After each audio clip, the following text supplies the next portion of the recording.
Hello and welcome back to the Grand Ultimate Life. I'm Jacob Glassmeyer, your Tai Chi guy. Some people will ask, well, what is Tai Chi or what is Tai Chi?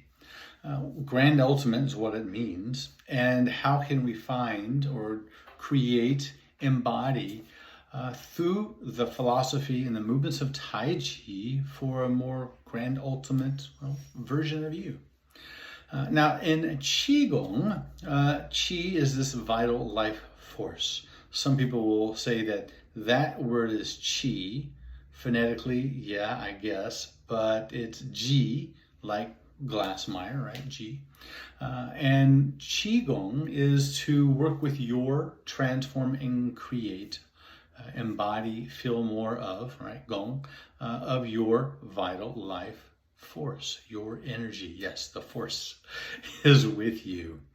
Now, there's several different styles, kinds, versions of Qigong. The one that I teach more often is called Baduajin, or 8 Silken Brocade Qigong.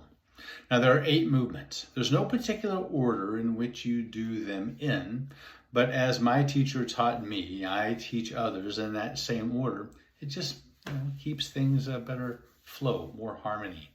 And of course, you can always diverge from those directions. Speaking of diverging, there are about 10 different ways to do each movement. So which movement is best for you? Well, I encourage you to find my videos in my playlist of Qigong. There's a series of 8 for each of the movements of Baduai Jin. And it's how I have discovered, researched, and found to do each movement slightly different. So we're going to do one of those movements in this experience and also talk about those other practices of Qigong. One that I really enjoy is called Tai Chi Ruler. And this can be a ruler, or it also can be called a bang or a bang, which you use this more for a self-defense practice when you use it that way for the practice of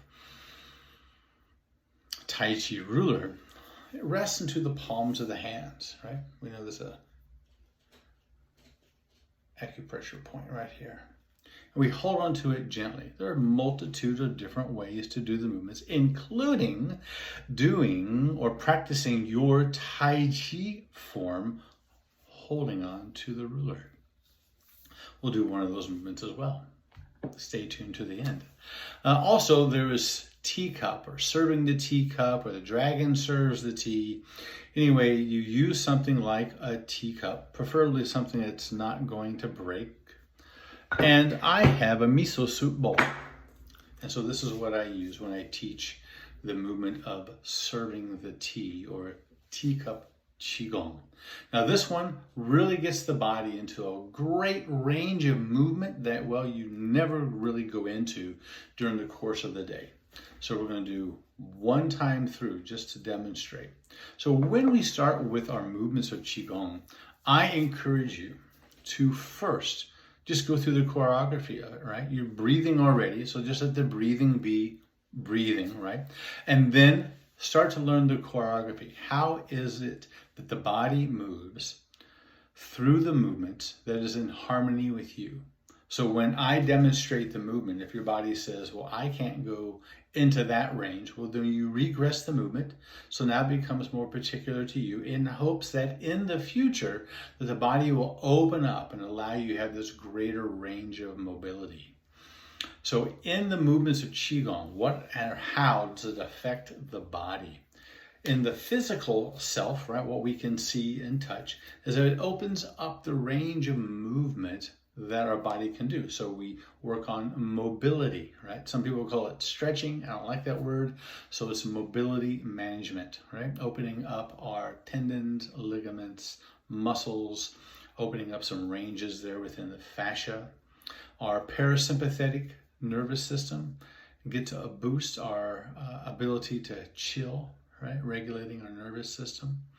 Our immune system, breathing in through the nose, helps increase the nitric oxide production in our deep sinuses, making our body a less hospitable place for dis-ease to be.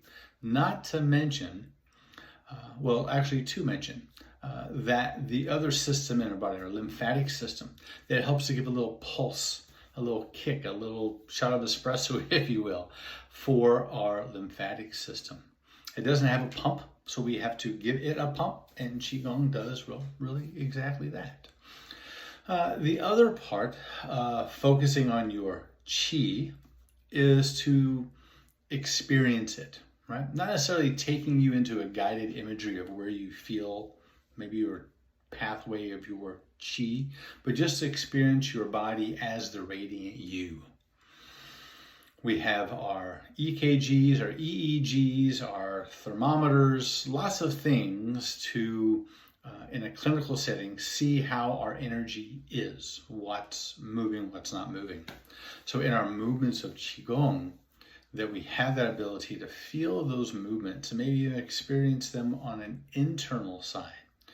So with our movements of Qigong, no matter which ruler, cup, right, no matter what you're using as a tool or non-tool, to help experience this grand ultimate version of you. So come on in and let's do a few movements. Now the first one we're going to do is from 8 Silken Brocade Qigong. Hands, it's got a couple names as well, right? So check out the videos. But hands support the heavens. Buddha holds up the sky. Hands hold up the sky. Standing like a pillar, holding up the sky. All these different names, right? Anyway, we're going to reach up, and we're going to reach down. Now you can only imagine there's a multitude of ways for that to happen. So stand with me or stay seated.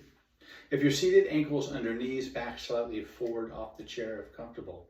And we're just going to bring the hands up towards the heart, turn the palms towards the camera, and then literally hold up the sky and come right back down. This is just for the choreography of it all. Now, as the hands come down, bend your knees a little. Jacob, what if we're seated? Well, when we bring the hands up, lift your heels or your toes or the balls of your feet so we get as much body into the movement as possible. Now, when the arms come to the top here, they're going to be like this, the best that you can. Some people is only this. But as you do this internal rotation, you're going to feel the back open up. Right? And we come back down. So that is one of the movements from our 8 Brocade Qigong. Now, on to the ruler. The ruler, you can use a multitude of things, ideally, that either is wood or was wood, like a paper towel roll. So this is a mixing stick. It happens to be about the same length, or is the same length, as my ruler here. So we would just let that gently rest into the palms of the hands, and we would go through the movement. So we're going to use my ruler. I've had individuals use a banana, a carnation. Right? Well, it is nature.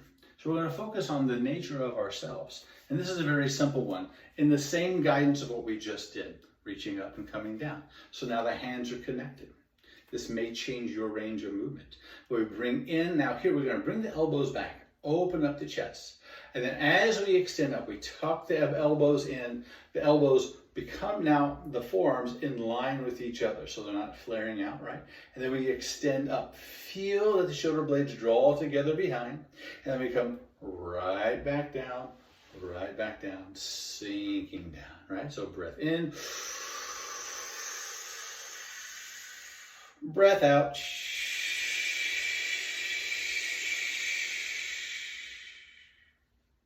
Now, is it necessary to make that sound? Only if you want to get even in a greater touch with your breath, and then don't make the audible sound afterwards. I do that in class sometimes so we can become connected more. Now, on to the teacup, or what you would use as your teacup. You can have just the palm of your hand, or just let the teacup rest right there in the palm of the hand. Now, you can't see my feet, and you don't need to see my feet, but we're going to go into a horse riding stance. What does that mean? Feet as wide as comfortable for you. The cup rests right here, the other hand underneath.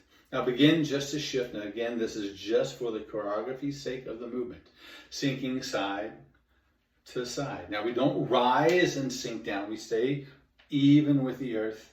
Your butt goes back so you don't put the knees into an uncomfortable place. The hand that's not holding the cup rests to the front.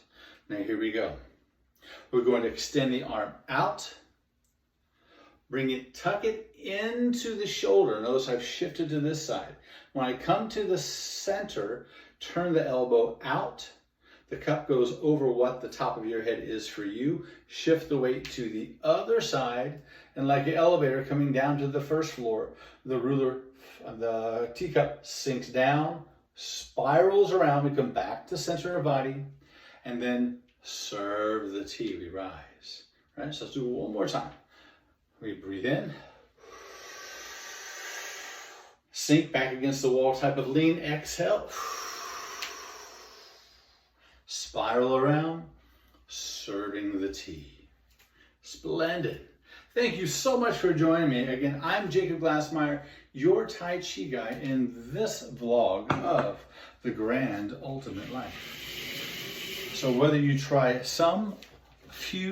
a couple of these movements, checking out the rest of the videos here that you will find on my YouTube channel, Your Tai Chi Guy, I wish you well. Be good to yourself. You deserve it.